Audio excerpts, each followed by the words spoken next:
আসসালামু আলাইকুম বন্ধুরা, ভালো আছো? আলহামদুলিল্লাহ।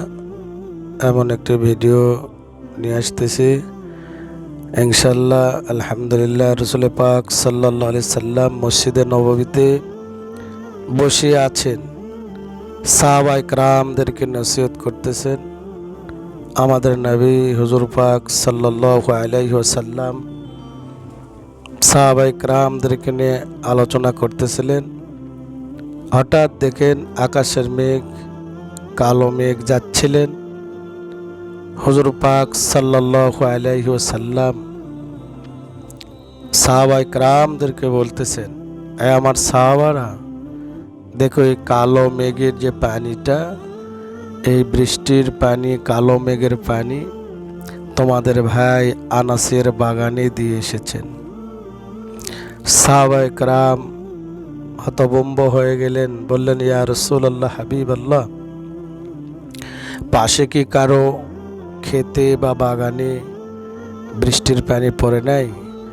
আল্লাহর হাবিব হুজুর পাক সাল্লাল্লাহু আলাইহি ওয়াসাল্লাম বললেন যে না, তোমাদের ভাই আনাস রাদিয়াল্লাহু তাআলা আন তার বাগানেই পড়েছেন।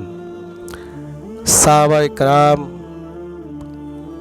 রসুল পাক সাল্লাল্লাহু আলাইহি সাল্লামের আলোচনা শোনার পরে সাহাবায়ে কেরাম আনাস রাদিয়াল্লাহু তাআলা আনহুর বাগানে গেলেন।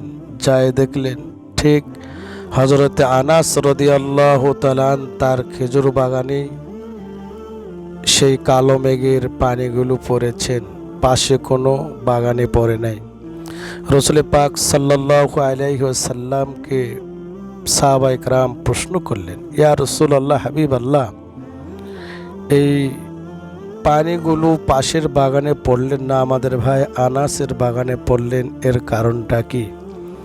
হুজুর পাক সাল্লাল্লাহু আলাইহি সাল্লাম ফরমাচ্ছেন, সাহাবায়ে কেরাম জেনে রাখো, তোমাদের ভাই আনাস রাদিয়াল্লাহু তাআলা আনহু বাগানের যে ওসর, বাগানের যে জাকাত, সেই জাকাত ওসর ঠিক মতো দান করার বিনিময়ে আল্লাহ পাক খুশি হয়ে শুধু আনাসের বাগানেই পানির ব্যবস্থা করেছেন।